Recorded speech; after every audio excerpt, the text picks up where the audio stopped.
Strange. I spent lifetimes here in the world of tangible forms, but each time I emerge from the throne, it's like I'm seeing it for the first time. Broken, impoverished, beautiful.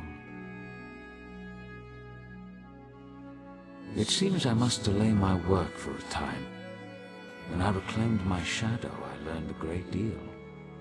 Daedric plots, alliances and betrayals, the return of things lost in time, the loss of things the world thought certain. I have much to do. In the short term, I need Fear. He took his leave to attend to matters outside my fortress. I wish to speak with both of you in a more private setting. Please find Fear, and then meet me at the elegiac replication. We will speak in time. First, find Fear. I wish for both of you to meet me at the elegiac replication, a memorial south of here. Our discussion should be away from prying eyes and ears, even those of my own people. You will find her in her retreat here in the Basilica. My factotums tend to her wounds even as we speak. Of course, you already know how this will end. I hope that knowledge brings you some measure of peace.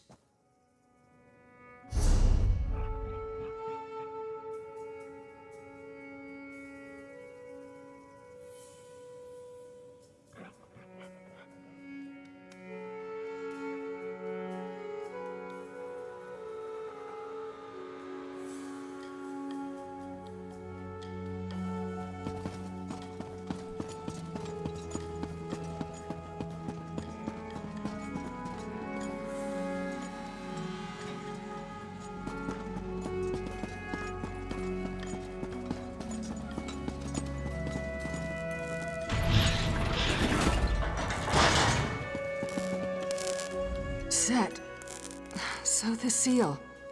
Is he... Thank the gears. The people. My people. They're safe. He knew. He knew this would happen. He said I would shine a light one day. Do you see? Everything built to this. Everything. Every battle, every sorrow. It finally makes sense. You asked him that? After all the impatience I showed you, the bad temper? I guess I shouldn't be surprised. I've never met a more altruistic soul. Still, I'm not sure even Sotha Sil could save me this time. I feel it in my bones. This is how I end. Perhaps you're right. You know, I asked Sotha Sil to spare someone close to me long ago. He refused. Now I see.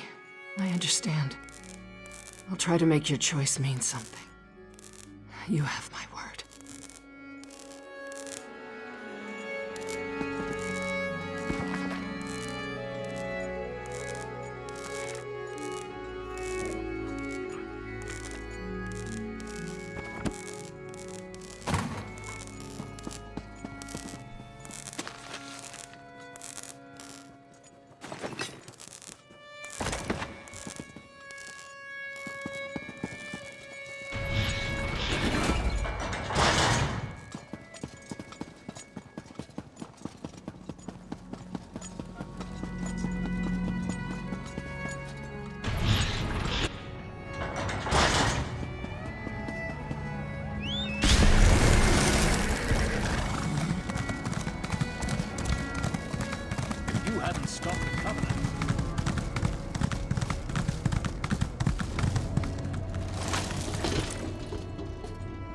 Ah, my erstwhile companion.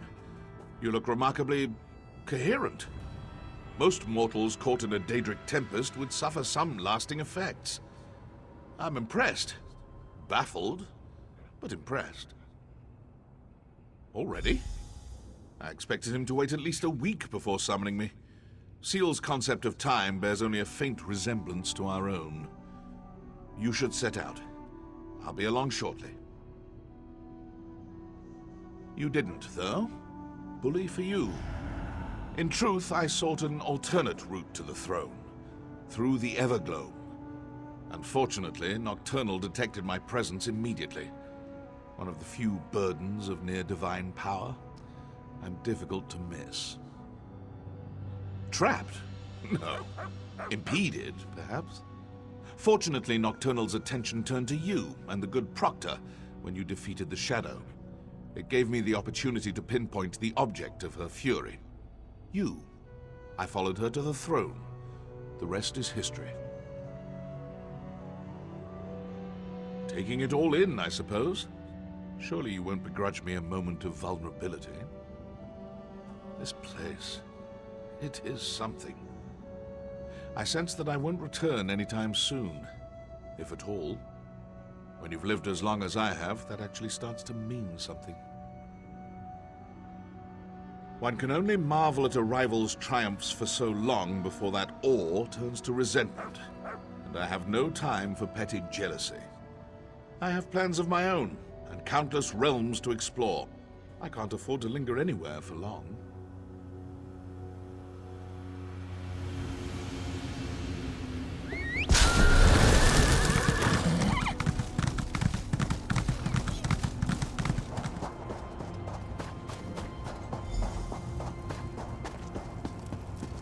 Thank you both for coming. Of course, old friend. You seem troubled. More troubled than usual, I mean. Perceptive, as always. I do not wish to diminish your achievement, but Nocturnal's defeat here will be short-lived. What's more, she does not act alone. A third enemy looms at the edge of my sight. Their covetous eyes are now fixed on the Somerset Isles. Then we should inform the rest of the Psijics. They'll need to prepare. I will inform them personally. I have a separate task for you, Devaith. Take the skeleton key. Keep it hidden for as long as you can. I trust that this task pleases you. After all, your love of such trinkets is what brought you here in the first place. Sometimes I wonder if you see too much. I will keep it safe. Farewell, Devaithfir. We will not meet again. I haven't visited this memorial for centuries, but even I need reminders every now and again.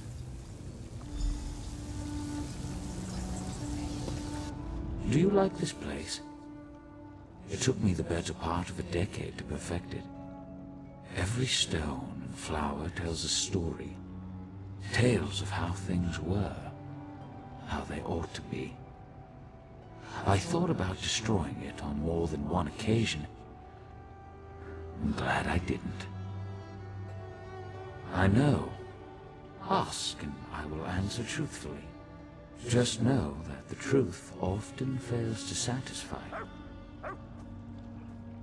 You expect something grand, but I promised you the truth. I am only what time and circumstance made me.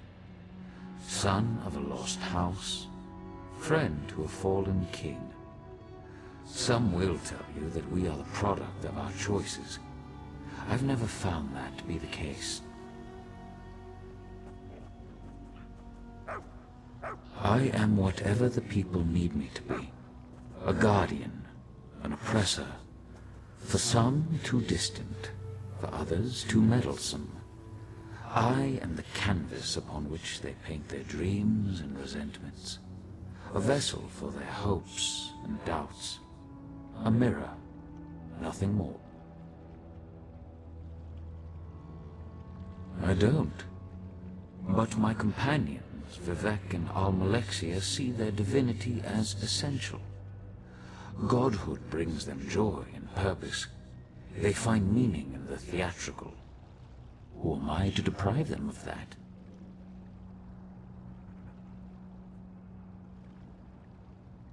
Almalexia defies simple analysis. I doubt she could even describe herself accurately. To understand Almalexia, you must first understand the value of fiction. Vivek fancies himself the poet, but in truth, AM is the greatest storyteller. Vivek knows the boundaries that separate fact from fiction. He knows them so well that he's learned how to break them. He exists inside his verse, but recognizes the lies, the contradictions. He both does and does not believe his own tales. She believes her tales implicitly, as does everyone else. Her capacity for deception appears limitless. She sows lies like a master gardener sows seeds, and the harvest of trust and adulation is breathtaking in scope.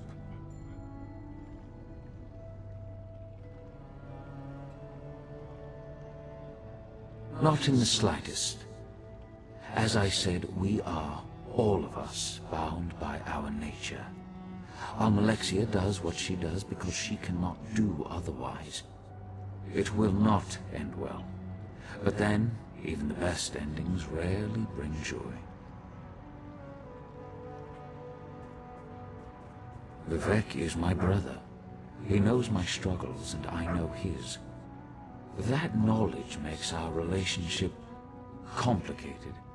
To truly know someone is as much a curse as it is a blessing.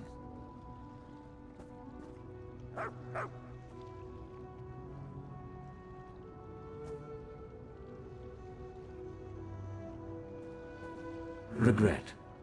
We are bound by that at least. He also suffers a kind of enslavement. Not unlike my own, in fact. Beauty holds the keys to his shackles. Beauty and a love of great works, great heights. His appetites are insatiable, thus his despair. Yes, a poet's despair. Vivek craves radical freedom, the death of all limits and restrictions. He wishes to be all things at all times. Every race, every gender, every hero, both divine and finite.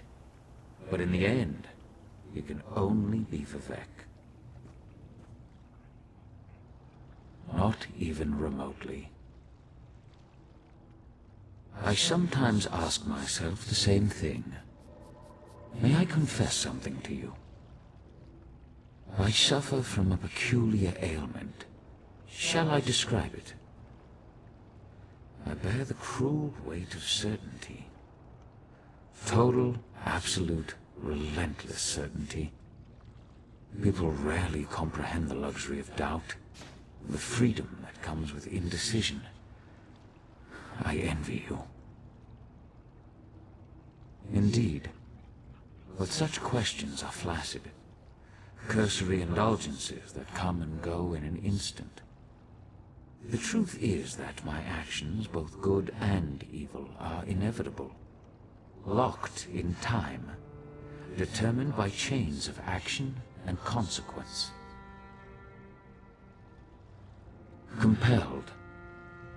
This city serves a noble goal, the redemption of Tamriel, the unification of competing forces, the destruction of the Daedra. Unfortunately, it is an endeavor built upon a lattice of corpses. Betrayal, untold horrors. Do you understand? Then I pity you. I instructed Devaith to run from the battle that is to come. Now, I urge you to run toward it. Long ago I brokered a truce with the princes of Oblivion. This pact bound 8 princes to an oath that they would never again set foot on Tamriel. Nocturnal was not present when the princes signed the Cold Harbor Compact. Thus she flouts its restrictions. Now, this is important. Nocturnal does not act alone. 2 other princes lie in wait, Clavicus Vile and Mafala. Defeated? Forgive my candor, but Clavicus Vile cannot be defeated through force of arms. Neither can Mafala. I have preparations to make outside my Clockwork realm. You must stay vigilant. Take heed of any Daedric incursions and stand ready to fight. The prisoner wields great power, making reality of metaphor. We will need you before the end. A fool's hope, perhaps. I should explain. Look around you.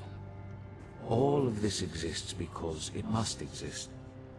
I stand here, in this place, in this moment, not because I wish to, but because I have to. A result of action and consequence.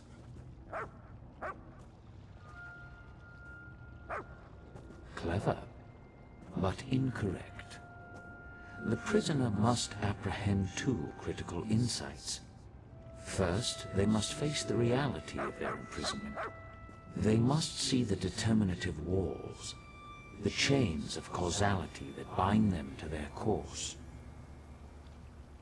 I have, but I fall short of the second insight. The prisoner must see the door to their cell. They must gaze through the bars and perceive that which exists beyond causality, beyond time. Only then can they escape. I see only unsteady walls. If the people of Tamriel must exist inside this cell, I will make sure that the walls are stable, the gaps are sealed, all who remain stay safe within it.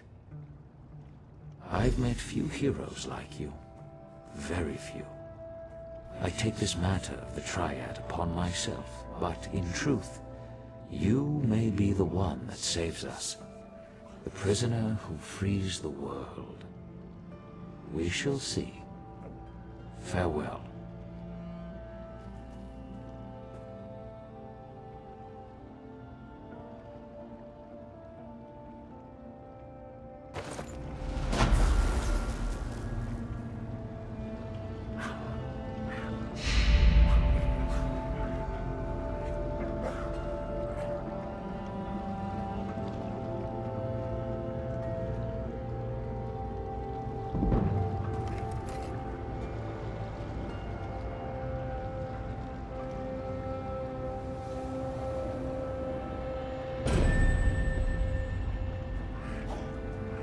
Arr!